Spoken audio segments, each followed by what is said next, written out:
A 13-year-old black student dared to correct his teacher with the truth and got suspended for it. But what the school didn't expect was who would show up the next morning and how they would arrive. What started as a quiet act of courage turned into a moment the entire school and the internet would never forget. Malik Carter had always been the kind of kid who knew more than most people expected. At 13, he could rebuild a busted irrigation pump, explain the difference between precision agriculture and conventional farming, and spot soil depletion just by how a field smelled after rain. He didn't learn these things from textbooks. He learned them from experience, hands in the dirt, eyes sharp, riding beside his father at dawn while most kids his age were still asleep. The Carters weren't just farmers, they were innovators, running one of the most respected organic farms in Montgomery County, Alabama. They used everything from soil moisture sensors to drone mapping, and when it came to crop rotation and sustainable systems, Malik could talk circles around most adults. Which was why what happened that day in 8th grade science class felt like such a slap to the face. It started like any other Tuesday at Jackson Middle School. The bell rang at 9:05, and Malik slid into his seat near the window in Mr. Donnelly's science classroom, his spiral notebook already open, a pencil tucked behind his ear. Mr. Donnelly, a stocky man with wire-framed glasses and a reputation for being by the book, stood at the front of the class, clicking through a PowerPoint titled Modern Agriculture in America. Malik perked up immediately. This was his world. Finally, something relevant. Today, Mr. Donnelly announced, adjusting his belt, we're diving into farming and food production. The old family farms you see in movies? They're basically gone. Replaced by corporate agriculture, massive industrial systems. Technology's taken over. Small farms can't keep up. Malik blinked, confused. He looked around the room. Some kids were doodling in the margins of their worksheets. A few were whispering, uninterested. But Malik's hand shot up. Mr. Donnelly hesitated. Yes, Malik? That's not really accurate, Malik said, voice clear but respectful. There are thousands of small farms still running, and thriving. My family runs one. We use drone mapping, automated irrigation, cover cropping. A lot of small farms are actually leading in sustainability. A few heads turned. Someone whispered, "Oh, here he goes," but Malik didn't flinch. This wasn't showing off. This was correcting misinformation. But Mr. Donnelly just raised his eyebrows and gave a short, humorless chuckle. Well, I appreciate the enthusiasm, he said, but we're sticking with the curriculum. Malik leaned forward. But the curriculum is outdated. What you're saying doesn't reflect the USDA's latest data or what's actually happening on the ground. Small farms aren't vanishing, they're evolving. Mr. Donnelly's face hardened. Malik, that's enough. But you're teaching something that isn't true, Malik insisted. Shouldn't we care about that? The room fell silent. Some kids looked down, uncomfortable. Others smirked, enjoying the drama. But Malik wasn't trying to cause a scene, he just couldn't let false information pass as fact, especially when it erased the life his family built. Mr. Donnelly stepped closer to Malik's desk, his tone dropping a notch. If you can't respect how this classroom runs, you're welcome to leave it. Malik's jaw tightened. So we're supposed to copy wrong answers just because they're in a slideshow? Office. Now, Mr. Donnelly snapped, pointing at the door. Chairs scraped as heads turned. Malik slowly packed his notebook, his heart pounding but his expression calm. As he walked to the door, a few kids snickered, but most just watched, quiet, not knowing what to make of it. The hallway felt colder than usual.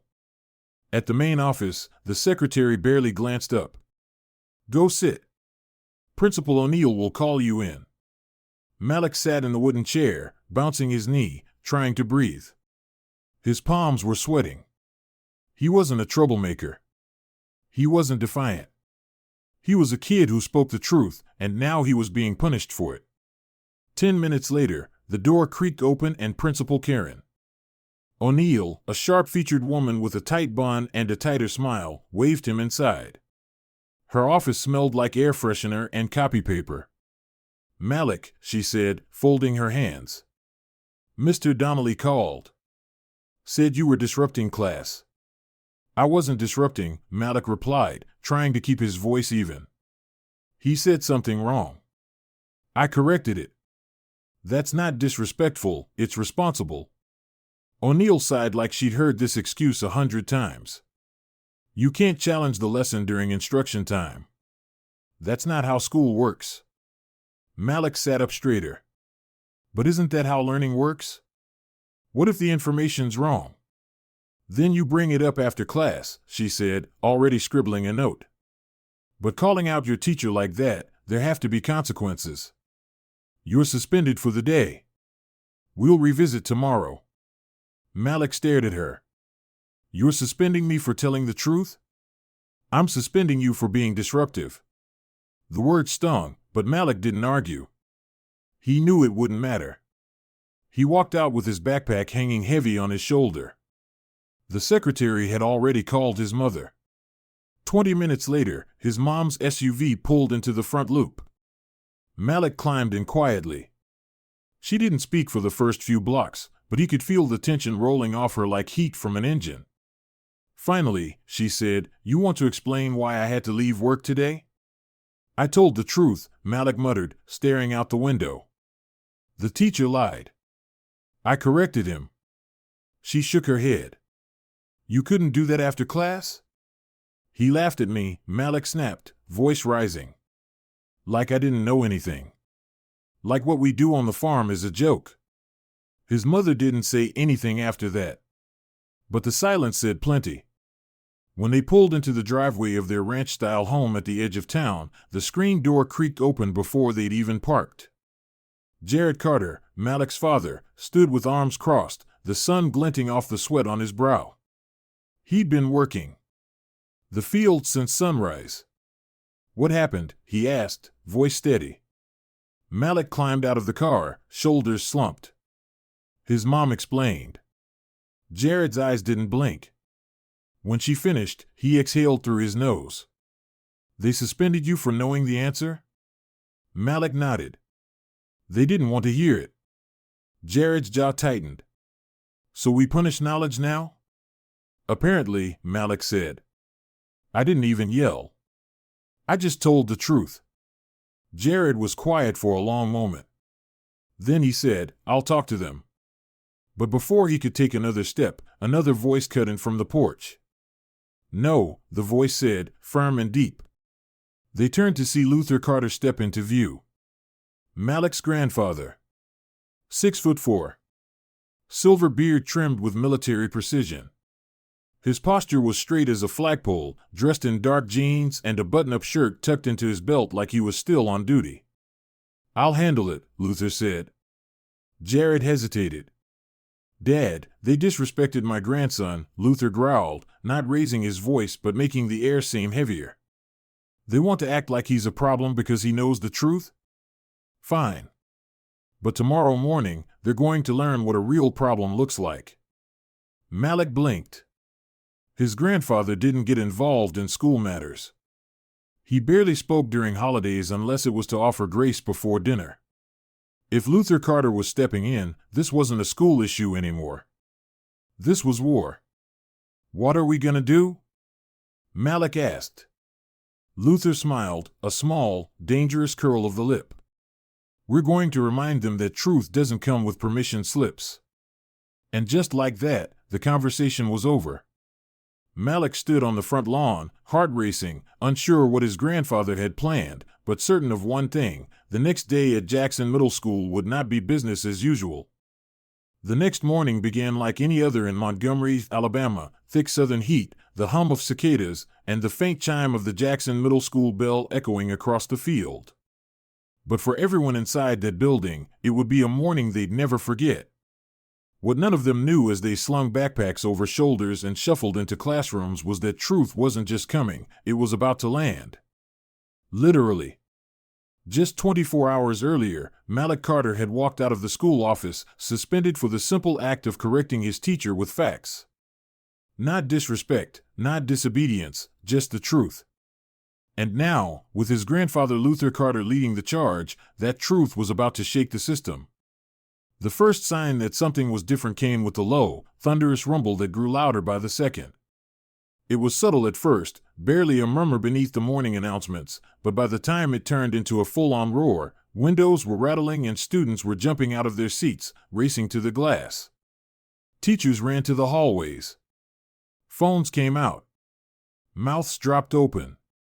Because right there, descending onto the school's football field in a swirl of dust and disbelief, was a sleek black helicopter, its blades chopping the air like a warning bell. And stepping out, calm as Sunday morning, was a tall man in a pressed button-up shirt and polished boots, his silver beard glinting under the Alabama sun. Luther Carter didn't need to speak. His presence was enough to make people move. Behind him walked Malik, dressed in his school uniform, shoulders back, chin high, not defiant, but grounded. A few kids from the upper grades gasped, others scrambled to open Snapchat. Even the assistant principal froze, mouth half open, as the two Carters crossed the field like they owned it. By the time they reached the office, the entire school had stopped. Inside the front office, Principal Karen O'Neill had just set down her coffee when the door opened. Luther didn't ask permission. He didn't knock. He simply stepped in, held the door open for his grandson, and looked her straight in the eye. "We need to talk," he said. She blinked, caught off guard, but her years of administrative polish kicked in. "Mr. Carter, I wasn't expecting—" "No, I imagine you weren't," Luther replied coolly. "But when you suspend my grandson for knowing more than the man teaching him, you can expect a conversation. Today." Malik stood quietly beside his grandfather, his hands clasped in front of him. He didn't speak. He didn't need to. "Please," O'Neill said, motioning them toward her office. She tapped the phone. "Let me get Mr. Donnelly, already here," came a voice from down the hall. Mr. Donnelly appeared, jaw clenched, arms folded, face flushed. "This isn't how we do things," he muttered, glancing toward Malik. "You're making a scene." "No," Luther said, turning to face him. "What you did yesterday, that was the scene. We're here for the truth. And we're not leaving until it's addressed." Inside the office, the air was tight. O'Neill sat behind her desk, fingers tented. Donnelly stood with his back near the bookshelves, avoiding eye contact with Malik. Luther took the visitor's chair like he was settling in for a negotiation, but make no mistake, this wasn't a request. It was an ultimatum. "Let's be clear," Luther began. "Malik spoke up because your curriculum was outdated and your statements were incorrect. He did so respectfully. He used personal knowledge based on his family's actual farming operation, one that's been nationally recognized, I might add. You, Mr. Donnelly, laughed at him. Publicly. Then punished him for telling the truth. He was disruptive," Donnelly interjected. "The class has to stay on track. Disruptive is someone throwing a chair," Luther snapped, voice low but loaded. "What my grandson did was called engagement. What you did was suppression. There's a difference, and you're old enough to know it." O'Neill tried to soften the tone. "Mr. Carter, I understand your concern, but protocol doesn't override justice," Luther said, cutting her off. "So here's what's going to happen. 1. Malik returns to class today. No disciplinary mark on his record. You will not taint his name because your teacher's ego couldn't handle being corrected." O'Neill's lips tightened. "And 2, Luther continued, turning his steely gaze toward Donnelly, there will be a formal apology. From you. To Malik. In this room. Right now." Donnelly's face went red, then white. "This is ridiculous." "No," Luther said. "What's ridiculous is that a black student in 2025 still has to prove his worth in a room full of adults who should know better." Silence settled like a weight. O'Neill glanced between them, the pressure of the moment pressing down like heat. "Mr. Donnelly," she said at last, "I think it's best we resolve this professionally.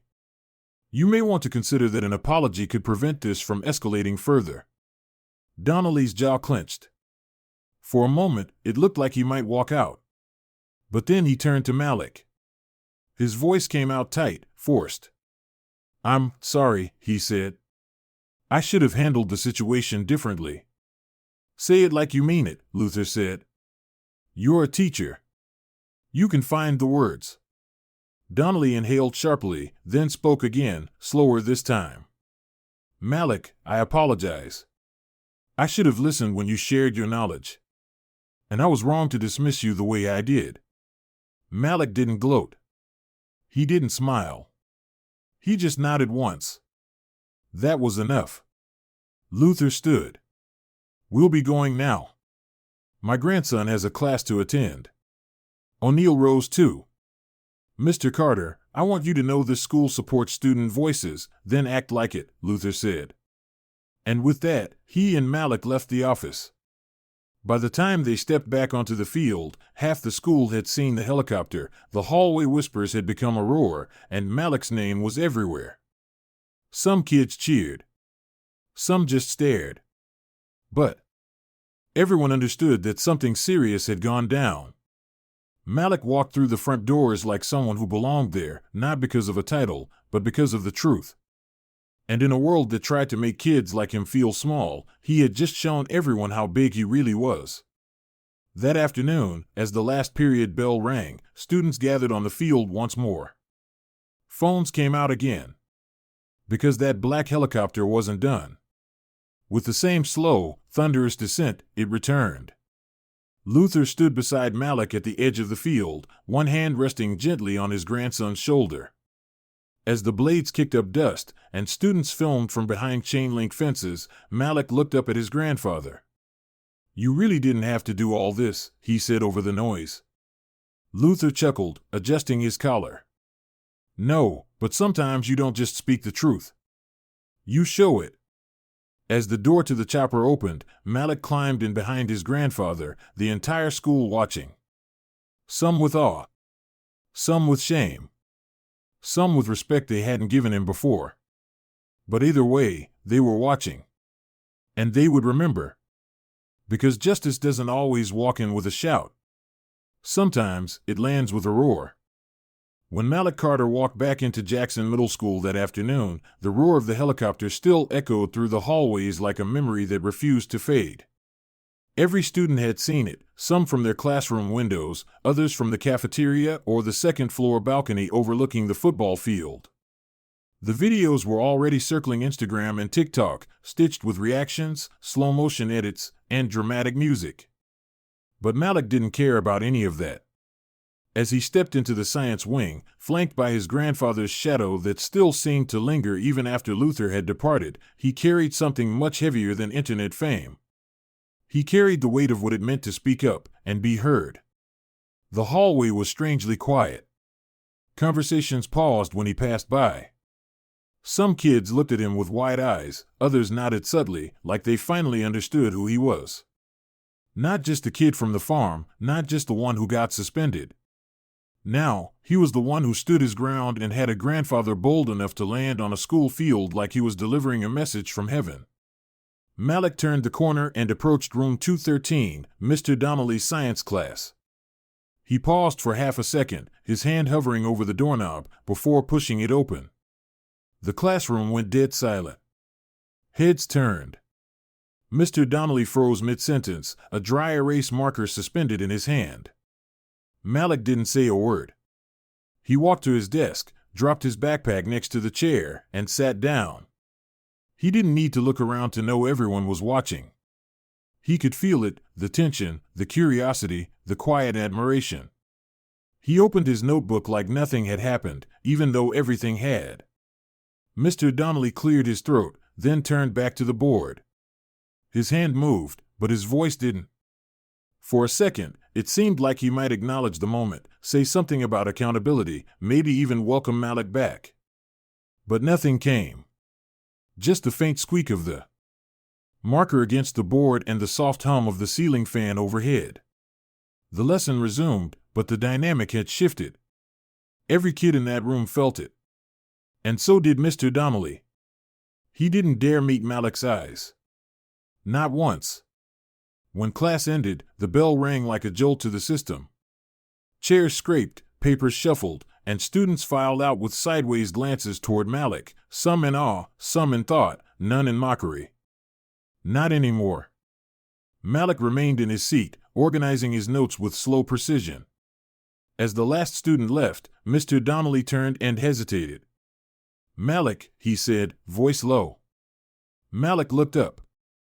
The two locked eyes for the first time since the incident. "I'll see you tomorrow," the teacher said, awkwardly. Malik nodded once. That was all. No need for theatrics. The moment had already spoken for itself. The rest of the school day felt surreal. Teachers watched him with a kind of quiet respect. Some offered tight-lipped smiles. The assistant principal gave him a pat on the shoulder in the hallway and said, "Glad to have you back." But no one said it like they really understood. Only the students did. They were the ones who felt the ripples. And by the time the final bell rang, word had spread from one end of campus to the other. Not just about the helicopter, not just about the apology, but about the message underneath it all: truth matters. And sometimes, it takes someone bold enough to stand up for it when no one else will.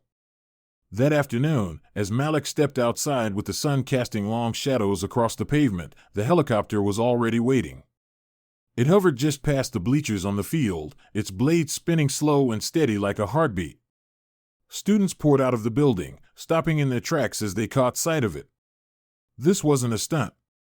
This wasn't for show. This was closure. Malik walked across the field, his footsteps light but deliberate. His grandfather was already standing by the open door, arms crossed, eyes scanning the crowd like a general surveying the aftermath of a battle. "You ready?" Luther asked. Malik nodded. "Yeah." He climbed aboard, and within seconds, the helicopter lifted into the sky once more. Phones came out again. Some kids waved. Others simply stared, the moment seared into their memory. But Malik didn't wave back. He just looked out the window as the school shrank beneath him, feeling a sense of calm he hadn't known he needed. That night, back on the porch of their farmhouse, Malik sat beside his grandfather under a sky so clear you could see every star. The wood creaked beneath them. Crickets chirped. A cool breeze rustled the leaves in the distance. "That was a bold move today," Malik said, staring up at the night. Luther sipped his coffee, then set the mug down on the railing. "Sometimes bold is what the moment calls for." "You think they got the message?" Malik asked. Luther chuckled. "Son, they'll be talking about it for years." Silence fell between them, not awkward, just thoughtful. "You know," Luther said finally, "when I was your age, nobody cared what a black boy had to say in a classroom. You spoke out. They didn't just send you home, they sent you away. But you stood up. You didn't raise your voice. You didn't lie. You told the truth and let it land like a hammer. That's power." Malik turned toward him. "You really think it made a difference?" Luther looked up at the stars. "Doesn't matter what I think. The fact that you're asking that question? That's how I know it did." Malik nodded, letting those words settle. The truth didn't need permission. It just needed someone brave enough to speak it.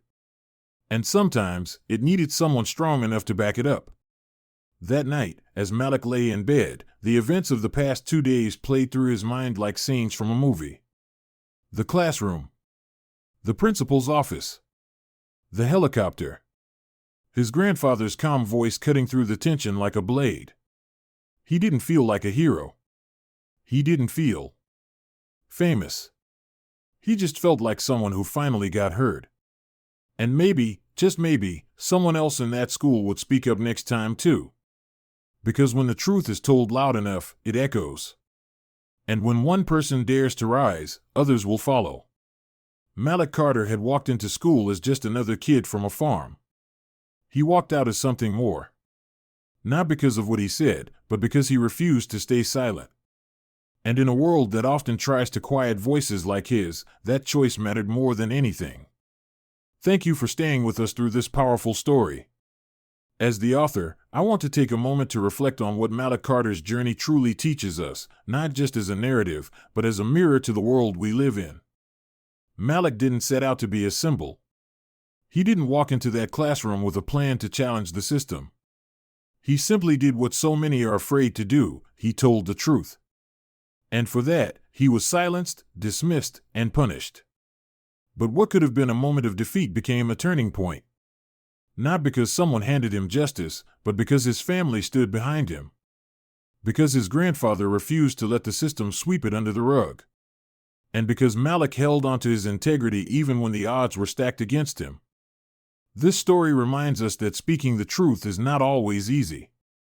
It's often uncomfortable, inconvenient, and costly, especially for those whose voices society tries to minimize. But truth doesn't lose its value just because others refuse to hear it. If anything, it becomes more precious. To every student out there who's ever been talked over, dismissed, or made to feel small, you matter. Your voice matters. And no textbook, no authority figure, no outdated curriculum can erase the experiences you carry or the knowledge you've earned. To every teacher and adult in positions of influence, let's listen better. Let's create classrooms and communities where curiosity is welcomed and corrections are not seen as challenges to pride, but as invitations to grow. We don't lose respect by admitting we were wrong, we earn it by how we respond. To every parent and grandparent, like Jared and Luther Carter, your role is vital. When our young people stand up, they need to know we will stand behind them. Not to fight their battles for them, but to ensure they're not fighting alone. And to our listeners, thank you. Thank you for giving your time, your heart, and your attention to stories like this. At U.S. Justice Story, our mission is to spotlight the everyday injustices that so many face and the everyday courage that rises up in response. If this story moved you, inspired you, or made you think a little deeper, we ask you to share it. Speak up. Support others when they speak out. Because together, we can create a world where truth isn't punished, it's protected. Until next time, thank you for watching U.S. Justice Story. Stay brave. Stay grounded. And always, always tell the truth, even when it shakes the system.